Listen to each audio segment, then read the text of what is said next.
Now that we've spent some time on polynomial division, we can begin exploring zeros in a different way. In this video, I'd like to start by looking at something called the factor theorem. And I think this theorem will actually make a lot of sense based on our work thus far, but we'll do an example to apply the theorem and our knowledge of polynomial division. The theorem states that k is a zero of a function, so of f of x, if and only if if and only if x minus k is a factor of the function. So I'll just show real quick to validate our prior knowledge that we really already understand this idea. Then we'll do an example. So in the past, already even, we've looked at things like f of x equals x minus 1 times x plus 2 times x plus 3. So it's already in factored form. And when a polynomial function is already in factored form, we feel comfortable identifying the zeros of the polynomial. So for example, if x minus 1 is a factor, that tells us x equals 1 is a zero. And that's really what this factor theorem is getting at. Similarly, if x plus 2 is a factor, that means x equals negative 2 is a zero. Last but not least, if x plus 3 is a factor, x equals negative 3 is a zero. So this theorem is pretty intuitive from what we've done so far. We're just going to apply it in a slightly more complicated way with an example. So let's go ahead and dive on in. This is going to involve multiple parts, but let's do one step at a time. So our function that we'll be working with is x cubed minus 6x squared minus x plus 30. And the first thing we want to look at is show that x plus 2 is a factor. So using our knowledge thus far, how do we show that x plus 2 is a factor of that given polynomial? This is a new question we're being asked in terms of, we've been talking about zeros and that sort of thing, but how do we show that x plus 2 is a factor? So for a brief moment, I'm just going to bust out on the side here something from the past, right? If I said to you 15 divided by 3 is equal to 5, would you agree that implies 3 is a factor of 15? It is, because when you divide 15 by 3, you get an answer with no remainder. So for example, if I took 15 divided by 4, I wouldn't get a whole number without a remainder. Thus, 4 is not a factor of 15.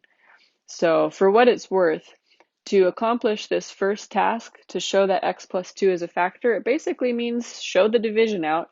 If we get a remainder of 0, it has to be a factor. So let's do that. To set up our synthetic division, I'm grabbing my coefficients from each term. So if this process here feels unfamiliar, make sure you go back and watch the synthetic division video first. And then if we're working with x plus 2 as our factor, we know that implies the corresponding 0 is negative 2. So all of this process was gone over in our synthetic division video.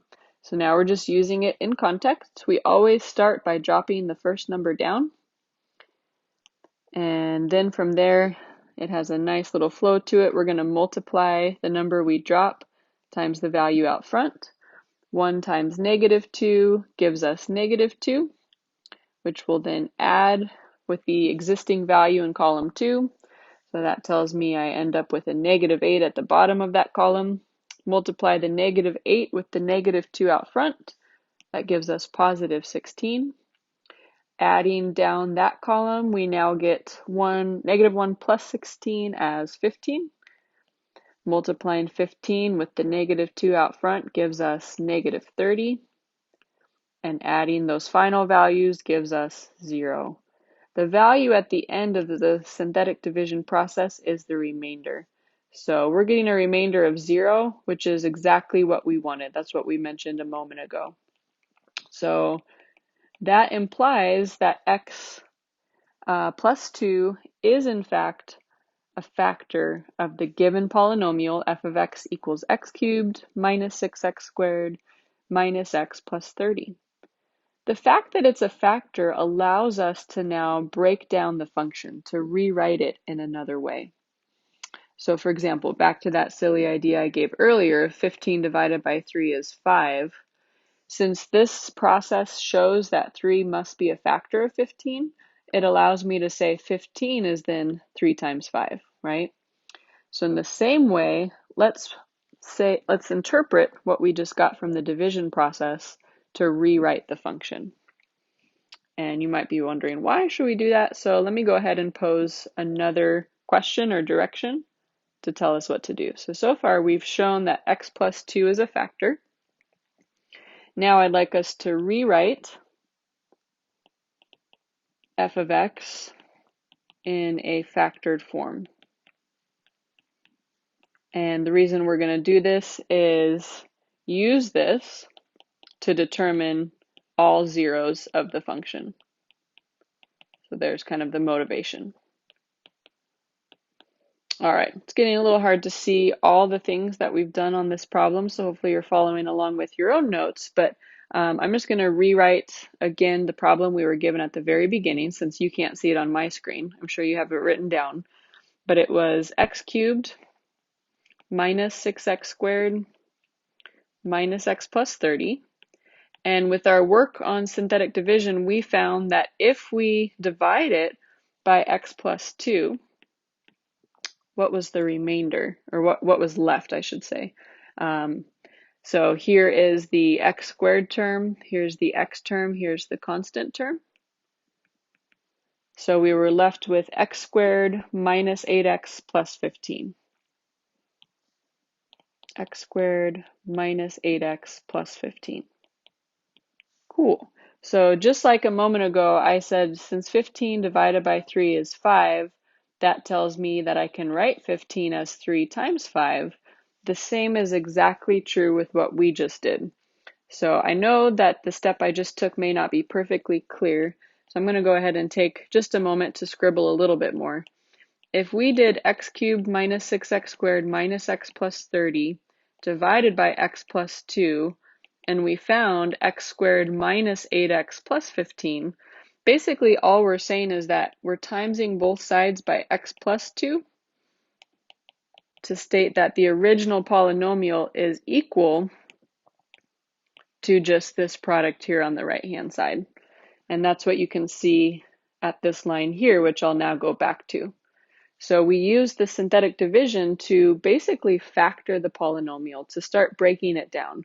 Because if we can get the function in a fully factored form, we'll be able to tell all of its zeros. And based on the degree, you guys can tell we anticipate there being 3 zeros to this polynomial.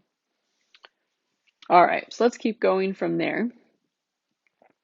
I do need to continue with my factoring work because x squared minus 8x plus 15 is not yet fully factored, but we can use our skills from prior algebra classes to do so. So if I asked you to factor x squared minus 8x plus 15, you're going to tell me to find two numbers that multiply to 15 while adding to negative 8. And of course, you always can make an exhaustive list, as I'm demonstrating on the side here. Some of you just kind of do that process in your heads, but the only pair of factors of 15 that add to negative 8 will be negative 3 and 5. So this is our factoring skills from previous classes. And now that we're in a truly factored form, it's pretty easy to identify the 3 zeros of this polynomial. So let's end this example by stating the zeros. The zeros are, and remember we take the factor and set it to 0, so I get x equals negative 2 from this first factor. We get x equals positive 3 from the second factor, and x equals positive 5 from the third factor. Feel free to graph this polynomial to check your work. You'll see that at these 3 x locations, we will be crossing the x-axis.